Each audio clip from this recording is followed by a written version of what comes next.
Welcome to Live.Laugh.Launch, the podcast where we take your go-to-market strategy seriously. But not too seriously. We're your co-hosts. I'm Katie. And I'm Veronica. And we're marketing pros who've survived enough launches to know that perfection is a myth and coffee, and sometimes cocktails, are a must. In this podcast, we talk strategy, share hard-earned lessons, and say the quiet part out loud, whether you asked for it or not. We'll tackle the good, the bad, and the hilarious of marketing so you can giggle, not gaggle, your way through your next launch. Because if you're not living, laughing, and launching, are you even marketing? Let's get into it. All right. Hi, everyone. We're super excited to be doing our first podcast of Live.Laugh.Launch. I'm Katie. Veronica.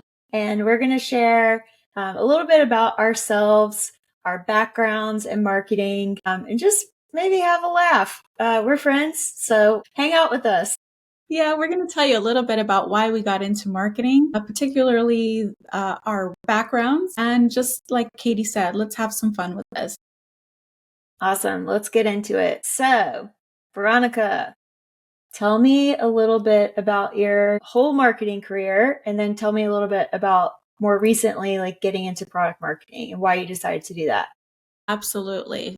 Geez, why did I decide to do that? But let me start with my background. So prior to product marketing, I was in marketing. I was more on the growth side, and I did a little bit of content marketing, social media marketing, and decided to start my own business and built my own website, did my own marketing from the ground up. So that was enjoyable. Actually, growth marketing is extremely rewarding and enjoyable. It's probably the hardest because you really have to get your name out there. You have to show that growth. And then I moved on to a company where Katie and I met, and that company brought you and I together, I'd say. Yeah. And I met a gentleman who was working there. I'd like to call him one of my top mentors at the time. We'll have him on the podcast. We will have him on the in a few podcast. I'm looking forward to it. Yes. And, you know, what he was doing and how he did it seemed exciting. And there was a big project. I was in sales enablement at the time, and we were kind of merged together. And I said, what do you do? How do you like it? And he made it seem fascinating. So that was product marketing. And I said, I want to do that job. Lo and behold, an opening came, and I didn't get the job because Katie did. But that's okay. It all worked out. I actually don't know if I knew that. You didn't know that? No.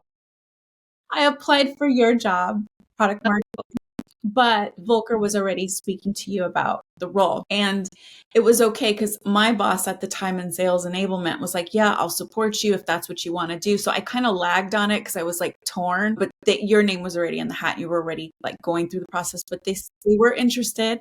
I met with them anyway. And so they were well aware that I was interested. Things changed within the industry. Sales enablement was kind of migrated over under product marketing. And then the gentleman who got me interested into product marketing decided to pursue other opportunities, and the rest is history. Yeah. And then you came on, and I was no longer the only woman on the team, which I loved. And then we immediately went to South Africa together, which is probably a whole episode.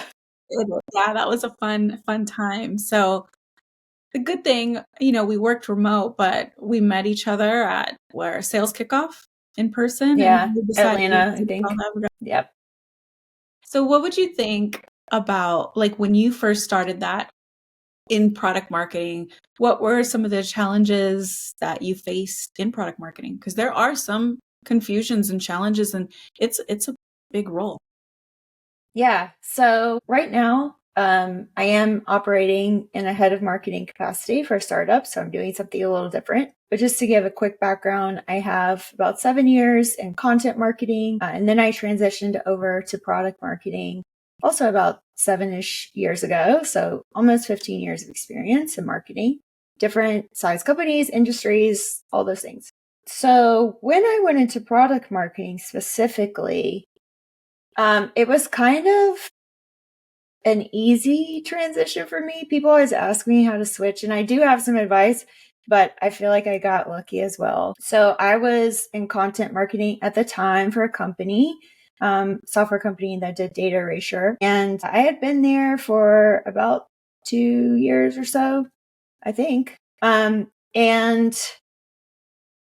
I was at one point moved to reporting to product marketing, and really loved being on that team. There were 2 other people there, my boss and then another person who was doing product marketing. Maybe we'll have one of them on. But the person I was reporting to ended up going to different opportunities, and so did the other person I was working with. So both of them kind of left at around the same time-ish for different reasons. And so I was actually planning on, at the time, going into a director of content role. I had always done content, so that's where I was going. But I also had to start like helping out with product marketing. So I started helping, especially with like technical content, working directly with the product managers. I found that I had a skill in, making really complicated topics easy to understand at a very low level. I started doing that. And then when I was transitioning, I was like, oh, well, I can still help with product marketing. Instead, the CPO, Chief Product Officer, or maybe he was VP. Anyway, he actually said, Katie, why don't you just do product marketing? Like, you can build out a content team, but we really need product marketing. So I looked into it in that way, but I had to do a lot. So I did a lot of like self-education. I took training courses. Of course, I had learned some already, and there were so many adjacent skills that it wasn't too complicated for me, but it definitely was a learning curve. I agree with the learning curve. It was a little more complicated than I had expected because immediately when I took that role, the mentor who I had followed, who I thought was going to stay on board to help me through this because he had a lot of patience, he immediately took another role at another company. So I didn't have him, and I didn't know you were new, and so it was a lot harder not knowing. I didn't really have to worry about like under SaaS, we work for a SaaS company. The metrics and learning curve, there was a learning curve. But our VP that we worked under, who will be on this podcast, he told me, you'll learn on the job. And then I went to you because everybody was telling me, just go talk to Katie. And you told me it takes a while. It took you like 6 months, and it did. It did take me 6 months to just understand how to work with our product managers, what to expect. And then, of course, I had a product that wasn't really doing a whole bunch of new releases. So there weren't a whole bunch of major launches. So there were pros and cons to that. The pros were it allowed me to learn. The cons were when I learned, I was kind of like, what next? But yeah, and then also like the storytelling. If we don't have an organization that has aligned with the actual story, with the actual roadmap, it's hard for us to tell a story, right? So there was some pros and cons, but I took your advice. I took our other gentleman that we worked with, his advice, and then I went and took some classes as well. Yeah. Shout out to PMA for you. I think you did yours there. If you would like to sponsor us, we're available. Yes. But I actually did product focus. It's not working in the UK anymore at that time, but I was reporting to a boss in the UK at that time. And so they're kind of like the pragmatic in UK Europe. So it was product management and product marketing, which actually was super helpful for me because I learned what product managers did.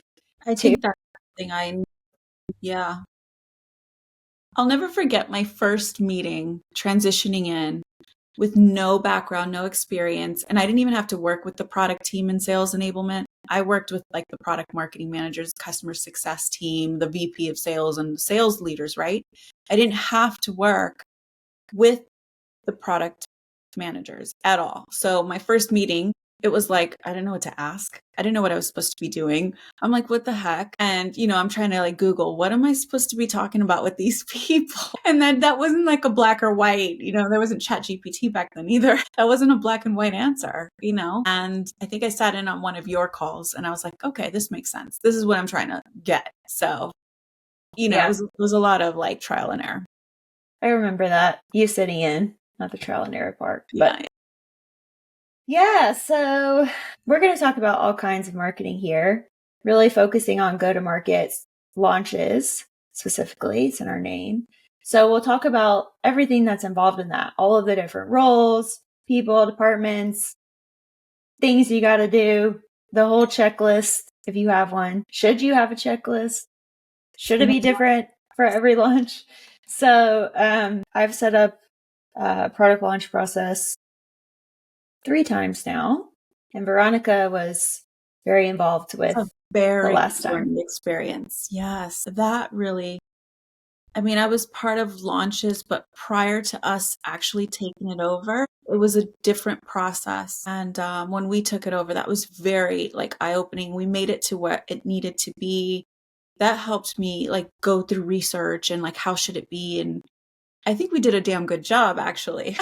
I know. It was awesome. I'm sure they miss us. R.I.P. R.I.P. We miss them too sometimes. So Veronica, maybe we should we've talked a little bit about marketing. Maybe we should tell folks a little bit about ourselves personally. Like, I see your little grandson in the back. He's up there. That's him. Yeah, he's my little baby. So I'm married. I've been married for 27 years. I have 3 boys and a little boy, a little grandbaby.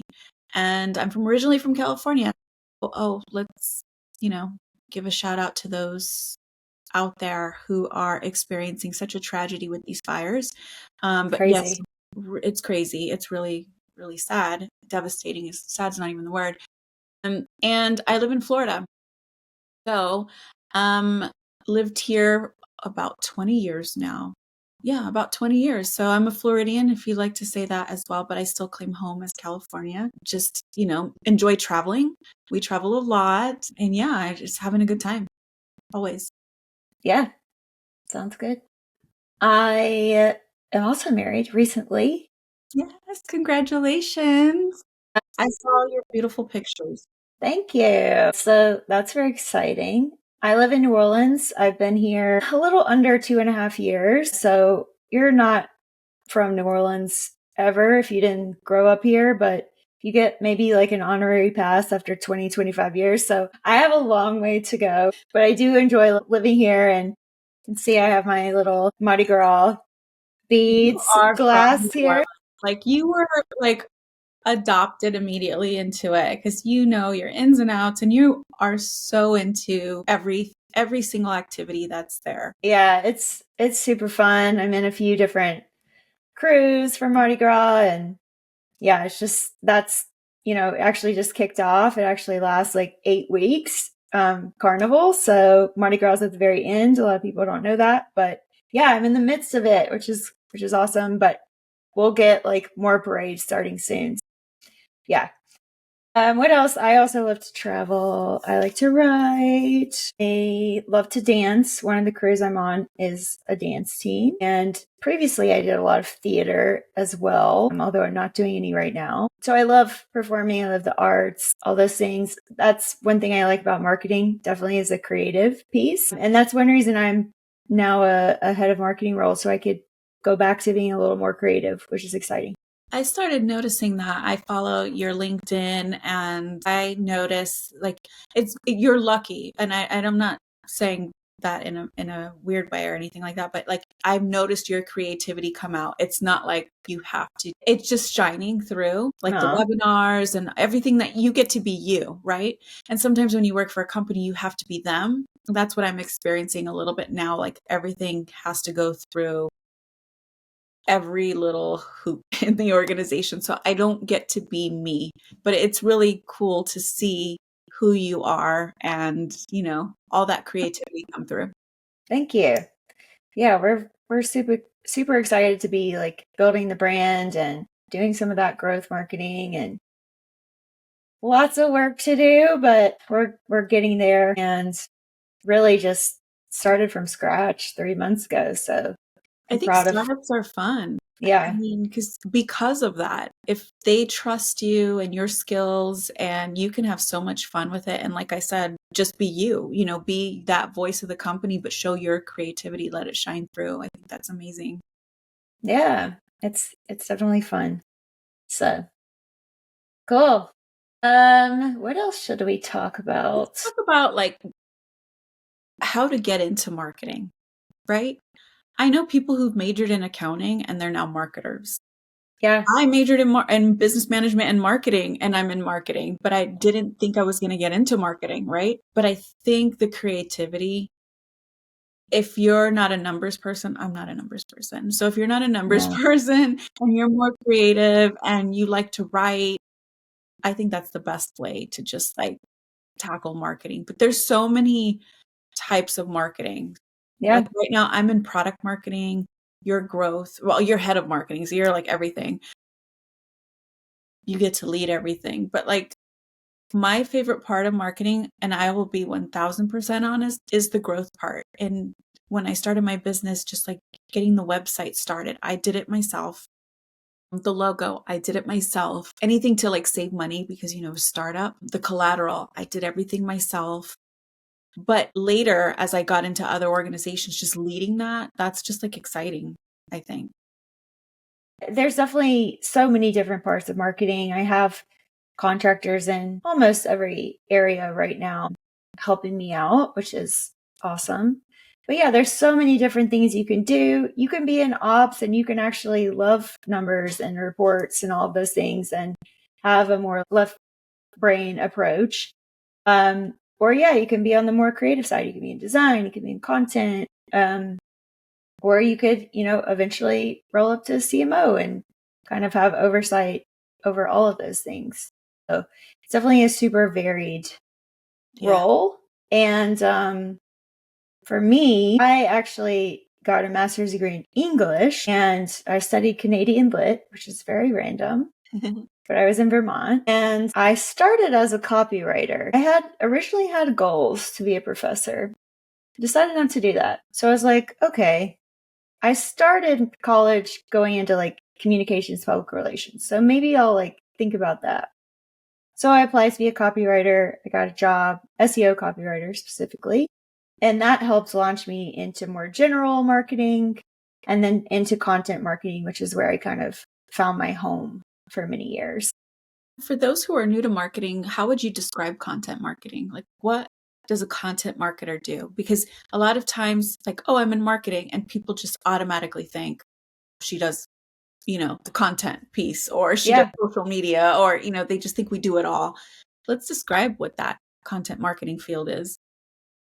I think like any marketing role, it can vary by organization. Some organizations, you also have like oversight of social media, for example, but typically you would have oversight over like the blog, any campaigns that are going out. You would help out with emails. You would work really closely with like marketing ops to get all those messages out to your audience. If you're like a higher level content marketing person, you're working on strategy and you're thinking about like, who are we targeting and how do we best get this message out? The role and kind of communication between content marketing and product marketing is very interesting. I oversaw both at one point, as I mentioned earlier, but I've also like been separated. And so I think actually that would be a really interesting episode to talk about. Yeah. That relationship, because essentially most organizations, the product marketing team builds the messaging positioning and then they work with content to get that out to the world in like a digestible, approachable, engaging way. But that's not always how it works, as we know. So what's your favorite part of marketing? Honestly, it depends on the day, to be honest with you. But my favorite part of marketing, I would have to say, is go-to-market launches. I love the launches. And let's rewind. Go-to-market launches, I love. Organizing, collaborating, pulling everyone together, but it's starting the launch process. That messaging document, getting that started, kicking that off, you know, the value, you know, getting everything, understanding the product. That to me is my favorite. And then moving on, where I struggle sometimes, especially right now, because my product, we're really focused on AI and our competition is also focused on AI. Everyone is, right? So are we. Yeah. Everyone is spending time on AI and they're claiming to have all these metrics. But a lot of times we're just trying to like, there's not 100% proof on these claims, you know, it's like everyone is like trying and executing things quickly. And we're like, can they really say that? Especially when we're researching our competition, we're like, can they really say it's going to save you 50% in 3 years or whatever? Mm-hmm. Actually finding proof from our competitors, because AI is just so new right now. So that's been a challenge. But other than that, I love that part. Yeah, AI is very interesting. We'll definitely have an episode focusing solely on that. It's funny because I remember like 7-8 years ago, people started like saying they used AI and they were like intelligence and all these other things. And it was not at all. It was just like some technology. Wasn't like working on large language models, wasn't using generative AI, wasn't like using any of these different types of AI really. It was just like, oh, this platform or product can do something like kind of smart. So we're going to say it's AI, which is interesting because now people actually do use AI. And so you're like, oh, well, it's real, but how do you use it? And is it going to replace people? Is it safe? Like, All of the there's above. so many questions around, like, is it killing the environment, which is a concern. So yeah, we'll definitely dive into that. But Yeah, I just go down that rabbit hole so quickly. We definitely will have a different episode on that. But I agree with you 1000%. it's just been crazy to see it change over the last like 3 years, especially. Yeah. ChatGPT really, I think, just kind of like kicked off everything once those like open models were there for people to build from. I remember, what was it, last year or the year before, when ChatGPT started and we were like playing with it and we were too afraid to use it. And we would automatically say, like, this was not, from us. This was written by ChatGPT, Yeah. and I still do. If I take 100% of everything, usually I use it just for the idea. Like, okay, yeah, that actually sounds better. Or, okay, this gave me an idea to use. So then I use my own words. But yeah, it's still sometimes a little scary. It is. And it's interesting from a content perspective too. I have contractors who work for me, as I mentioned, and I had to write in the content guidelines, like, you can only use X% of your copy as AI generated. And I use tools to check that because it's very, very easy to just go in and put in some good info and get a decent article. And you're like, all right, I'm done. Super easy. It saves us time. It does. And it's so great in so many ways. And I use it myself all the time. But then I'm like, okay, you're a copywriter. I want your voice. I want your unique tone, your unique perspective. Like, that's why I'm paying you. So that's what we want. Bring that, use ChatGPT to, outline or, help you generate ideas or things like that for sure. But I think real content is more needed than ever. And you can tell it all sounds the same Right. from ChatGPT. And if the prompts are incorrect, like some people, they don't put in the proper prompt. So you can tell, okay, yeah, AI wrote this. If you don't review it, because you will see that it's messed up, like the wording does not align with whatever it is that you're trying to, relay to your customer. So yeah, I just use it as a kickoff for something just where my brain just isn't working, because I'm in the middle of launching like I'm responsible for different products as it is, not just one, and 4 different launches right now. And I'm just like scatterbrained, right? And I'm like, oh my gosh, I need to make sure it all makes sense. And so I'll write something, I'll put it through ChatGPT just to make sure, like, did that sound better? Or, what is my idea? Am I going in the wrong direction? But I definitely don't use it 100%, but that would make my life easier. Yeah. And there are others too now beyond ChatGPT. I think it's probably still the most popular, if I had to guess. But so yeah, that's a topic we will talk about more. What other tools do you think are helpful for marketers, especially those marketers that are just getting started? Like Grammarly is one of my favorite tools. What other tools do you think you use on a daily basis? I have a love-hate relationship with Grammarly. Hot take. I am sure you do. You are like a grammar queen. Well, no, the grammar's right.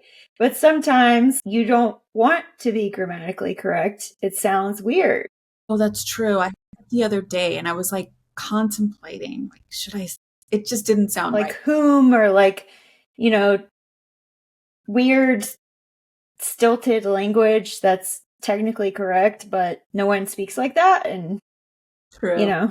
we want to speak to people the way they speak and what they understand. So yeah, love-hate relationship there. My other tools, I don't know. I got a lot. I've been using Bitly a lot Bitly's good. I love for it. links and QR codes and stuff like that. You mentioned we have some webinars going on, so I've been using that. We use Canva, which is great. It's made my life easier. I was Adobe before. Still use Adobe, but Canva's just made things so much easier. Yeah. Camtasia, I know we've both used for video editing, not for this.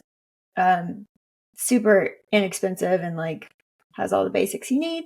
If you want to run some surveys, there's all kinds of like little doodads you can. I really like use, MailChimp. I'm going against what I was supposed to be selling, marketing. Marketing. Back in the day, I was responsible for marketing automation for MailChimp's competition. And they would say it wasn't MailChimp's competition, but it really was. And MailChimp's come a long way. So I'm a big fan of MailChimp. Yeah, I noticed that too. I guess it's worth mentioning, like, I had the product and then handed it over to you. So we actually did work on the exact same product at different points. Yeah. We'll see that when we speak to John Zilch very soon, because I'm excited too. he was our PM. Yeah. I want to grill him. I'm excited. Anytime I talk to a PM, I'm like, all right, let's go. Because there's just like such a healthy tension always. Even people I'm like, great friends with, it's just funny to go back and forth because we have such different approaches, I guess, to how a product goes out to market, and how you think about it, what the roadmap looks like, and all these things. So absolutely. I think working with John, it was, and I say John like people know who he is, but he'll be on one of our podcasts. John was our product manager. Working with John, understood what product marketers did, and he pulled us in a lot, in my opinion. So we met weekly, and he would include us in like his roadmap, like, any type of meetings or anything. So that was helpful. Where I'm at now, my team, because product marketing is fairly new, product management team is trying to understand where we fit in. And so I work with 6 different product managers at the time. So trying to like maneuver and manage and build that relationship, that's where I'm at this point. And so it's so hard. And it's so different in every company. I think the only kind of constant is I really believe in providing data and information that helps product managers to build that trust. Yeah. But I think, every PM is different. Every relationship is different. Absolutely. The organization, like where I'm at, they have analysts that do just that.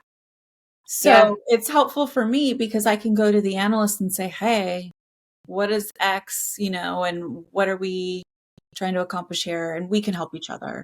Definitely. Yes. What are you drinking? Cheers. Cheers to the PMs. What's in there?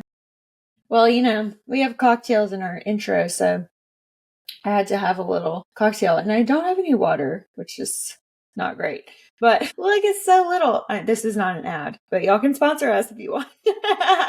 Sponsor us. It's called Jungle Bird Tip Top Proper Cocktails. I've seen these a lot around New Orleans. I don't know if I'm not sure where they're from. But when I visited you out in New Orleans, little stores had a lot of their own little individual, local breweries and different cocktail mixes. It was really cool. New Orleans loves a cocktail. Cocktail hates to see us coming. New Orleans has the food, just saying. Yes, you'll be here in a few months, which I'm excited about. Maybe we'll film an episode together. Got to do that. Around my wedding reception. I'll just show up in the dress. Like, hey. Yes. No. Probably not the dress. We should find time if we can, for sure. I don't know. We'll talk about it later off air. Katie, I am just super excited that we are launching this podcast. I know this is something that you and I had talked about. I think, it's important for us to share anything marketing, Live.Laugh.Launch, because there are days where we're like pulling our hair out, but we're laughing all the time just to make the best of it. And, getting our product to launch, that's the most exciting thing. But there's so much to marketing. And I think we just want to tell that to our audience. And this is our very first podcast. And we just have so much planned. What do we have planned, Katie? Let's tell our audience what we are planning to do with our podcast. Yeah. So first of all, we don't take ourselves too seriously. As you heard in our introduction, we don't want to be a boring podcast. We'd like to have fun. Sometimes we'll curse. Sometimes we'll have a cocktail. Sometimes we'll just be talking shit, That's us. We want to be us. Yeah, so you'll have some fun times with us, we hope. And we'd love to get feedback, of course, on every episode and build that in as well. And we'll be talking to folks from all different backgrounds of marketing and related cross-functional teams. So demand gen folks, content folks, product marketing folks, product managers, sales enablement, sales. Yes. Sales, our friend sales. Yeah, lots of folks, because we just want all of those different perspectives. I think there's an infinite amount of things that we could go into, which is great because we can keep the podcast going. Absolutely. But typically we'll have a guest on with us. And if anybody wants to participate and become one of our guests, we are open to learning more, especially if, you are linked to marketing, have a background in marketing. That would be so helpful just to learn, because we're all about learning. Yeah, for sure. If you're interested, we'd love to hear from you. We do have an email. We do have a LinkedIn. We do have a YouTube. We do have an Instagram. I saved all the things. So we'll definitely put those on this video and also link them where we can as well. But yeah, really excited to dive into everything and just talk about the fun side of marketing. Our jobs are, even though we're creative, very stressful. I know everyone thinks like marketing's fluffy. Sometimes it is. Sometimes it is. For some companies, some roles. Yeah. I wouldn't call it fluffy at all. No, I wouldn't call anything we have done. I've been in sales, and sales is stressful when you're like trying to reach your number, but marketing is super stressful. I think my brain hurts. With sales, my brain did not hurt. My shoulders from the stress, because oh my God, numbers, you got to make your quota, but marketing, your brain hurts by the end of the day. Yeah, it's a lot of brain work, and it's so funny. I am sitting on my computer all day, but I'm always like, ugh, at the end. And I'm like, I'm not walking around. I'm not like solving for world peace. I'm not like operating on people. God, I would be a terrible doctor of any sort, first of all. But yeah, it's a lot of hard work, and hopefully we can open that up for folks. And if you're a founder, early stage company, or just any C-suite interested in marketing, this podcast is not only for marketers and related roles. No, we want everyone. Yeah, we want to help you understand what it actually looks like to take this to market. And I think, Veronica, another interesting thing about our background is all the different industries we've been in, the different size companies we've been in. We've seen kind of the gamut of how marketing teams work on all different kinds of levels. And we'll be talking to people from companies of all different sizes and industries as well. So I think that anyone interested in getting their product to market and getting eyes on it can benefit from the show. And that, like you said, I love the way you said, even a CEO can join our podcast or even just listen to it, because we're going to share the ins and outs. This is for everyone, basically. Yeah. And we're excited to have everyone along with us on this journey. So bring a cocktail and don't forget to listen in. because we have so much to share and so much to talk about. And if you don't drink, bring some coffee and anything. Soda, whatever you like. We're here. We're here to hang out with you. This is a special message. If you would like to sponsor Live.Laugh.Launch, we are available. We want this podcast to grow, and honestly, we could use some marketing dollars for this launch. Absolutely. We can definitely use some marketing dollars, but more importantly, we can get you out there. We are very dedicated to making this podcast a success, and we are marketers, so we know how to get things out in the world. That's our daily job. Yes. All right. That's all. Wait, should we say goodbye? Yeah, we should probably do a goodbye. Thank you guys so much for joining us today. We hope you had a great time with Live.Laugh.Launch. We hope you join us next time. Yes, we will be on all the major platforms.